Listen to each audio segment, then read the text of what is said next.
বৰদলনি গাঁও পঞ্চায়ত বিলুপ্তিৰ বিৰুদ্ধে তীব্ৰ প্ৰতিক্ৰিয়া প্ৰকাশ বৰদলনি সচেতন ৰাইজৰ। উল্লেখ্য যে ধেমাজি জিলাৰ অন্যতম মৌচা হৈছে বৰদলনি মৌচা। কিন্তু বৰদলনি মৌচাত বৰদলনি উন্নয়ন খণ্ড, ৰাজচক্ৰ, সংহত শিশু উন্নয়ন প্ৰকল্প আৰু অসমৰ গ্ৰামীণ জীৱিকা অভিযান আদি বিভিন্ন গুৰুত্বপূৰ্ণ চৰকাৰী বিভাগৰ কাৰ্যালয় থকা স্বত্তেও সমষ্টি নিৰ্ধাৰণৰ ফলত একাংশ বিবেকহীন নেতা আৰু চৰকাৰী বিষয়া এমএলএ গাঁও পঞ্চায়ত ডি লিমিটেশ্যনৰ জৰিয়তে বৰদলনি গাঁও পঞ্চায়তটো বিলুপ্তি কৰা কাৰ্যক লৈ অসন্তুষ্টি প্ৰকাশ কৰিছে বৰদলনিৰ একাংশ সচেতন মহলে। জন্মলগ্নৰে পৰা ধেমাজি সমষ্টিত বা হৈ যোৱা লোকসভা নিৰ্বাচনত বৰদলনি এইসকল ৰাইজে ৭৮ নং ধেমাজি সমষ্টিত ভোট প্ৰদান কৰি আহিছে। কিন্তু আশ্চৰ্যজনকভাৱে বৰদলনি গাঁও পঞ্চায়ত কৰ্তন কৰি উক্ত ৱাৰ্ডসমূহ মাছখোৱা উন্নয়ন খণ্ড অন্তৰ্ভুক্ত কৰি ধেমাজি জিলাত নতুনকৈ গঠিত হোৱা চিচি বৰগাঁও সমষ্টিলৈ ঠেলি দিছে বুলি গুৰুতৰ অভিযোগ উত্থাপন কৰিছে। গতিকে এনে কাৰ্য কোনো কাৰণতে গ্ৰহণ নকৰোঁ বুলি উল্লেখ কৰিছে বৰদলনিৰ এইসকল ৰাইজে। কাৰণ 100 মিটাৰ নিলগত থকা বৰদলনি উন্নয়ন খণ্ড বা বৰদলনি গাঁও পঞ্চায়তটো এৰি দিলে ভৱিষ্যতে বহু সমস্যাৰ সন্মুখীন হোৱাৰ আশংকা কৰিছে। গতিকে বৰদলনি ৰাইজে চৰকাৰলৈ আহ্বান কৰি কৈছে বৰদলনি গাঁও পঞ্চায়ত বৰদলনি উন্নয়ন খণ্ডটো ধেমাজি সমষ্টিতে থাকিবলৈ দিয়ক। যদি এনে দাবীৰ প্ৰতি চৰকাৰ তথা বিভাগে গুৰুত্ব প্ৰদান নকৰে তেন্তে পৰৱৰ্তী সময়ত তীব্ৰ গণ আন্দোলনৰ লগতে ভোট বৰ্জন কৰাৰ হুংকাৰ প্ৰদান কৰিছে বৰদলনিবাসী ৰাইজে। যিহেতু বিগত দিনত সমষ্টি পুনৰ নিৰ্ধাৰণৰ সম্পৰ্কত ধেমাজি জিলাত আৰু এটা সমষ্টি চিচি বৰগাঁও বিধানসভা সমষ্টি সংযোগ হোৱাত আমি আনন্দ প্ৰকাশ কৰিছোঁ। আমি খুব ভাল পাইছোঁ যিহেতু ধেমাজি জিলাত আৰু এটা বিধানসভা সমষ্টি হৈছে।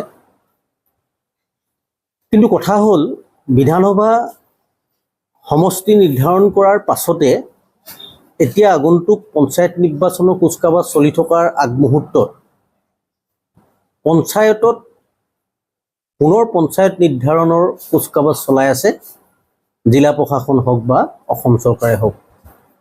বৰদলনিৰ এটা বৃহত্তৰ অঞ্চল, যিটো অঞ্চলত বৰদলনি নামেৰে বৰদলনি উন্নয়ন খণ্ড আছে, বৰদলনি নামেৰে চক্ৰ বিষয়া কাৰ্যালয় আছে, বৰদলনি সংহত শিশু উন্নয়ন প্ৰকল্প বিষয়াৰ কাৰ্যালয় আছে, বৰদলনি মৌজা আছে। এই বৰদলনিৰ নামটো সাঙুৰ খাই থকা এটা বৰদলনি পঞ্চায়ত আছিলে। এতিয়া কেনেধৰণৰ কি চক্ৰৰ কি পাল্লাত পৰি নাজানো, এই চক্ৰটোৱে বৰদলনি পঞ্চায়তৰ বিলুপ্তিকৰণৰ দিশে আগবাঢ়িছে। বৰদলনি পঞ্চায়তত 10খন গাঁও অৰ্থাৎ 10টা ৱাৰ্ডে সাঙুৰি বৰদলনি পঞ্চায়ত হৈছে। এতিয়া আমি জানিব পাৰিছোঁ তেখেতসকলে বৰদলনি প্ৰায় 8খনমান গাঁও চিচি বৰগাঁও সমষ্টিৰ অন্তৰ্গত মাছখোৱা উন্নয়ন খণ্ডৰ অধীনত আমাৰ এই গাঁওকেইখন নিয়াৰ ব্যৱস্থা কৰিছে। অৱশ্যে চূড়ান্ত হোৱা নাই, কুচকাৱাজ চলাই আছে, খচৰা ইতিমধ্যে প্ৰস্তুত হৈ গৈছে।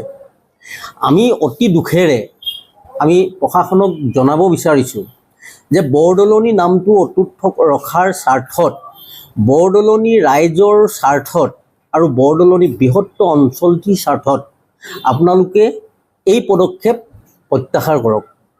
আপোনালোকে এই পদক্ষেপ উঠাই লওক।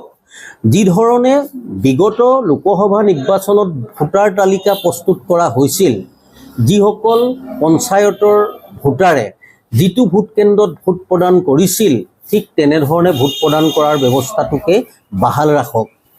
অন্যথা যদিহে বৰদলনি পঞ্চায়তৰ যি বিসংগতি মাছখোৱা উন্নয়ন খণ্ডৰ অধীনত নিয়াৰ ব্যৱস্থা চলিছে, এনেধৰণে যদি এই ব্যৱস্থা যদি চূড়ান্ত পৰ্যায় পায়গৈ, তেতিয়াহ'লে কিন্তু বৰদলনিবাসী ৰাইজে, বৰদলনি পঞ্চায়তৰ ৰাইজে গণতান্ত্ৰিকভাৱে আন্দোলন কৰাৰ ব্যৱস্থা হাতত ল'ব।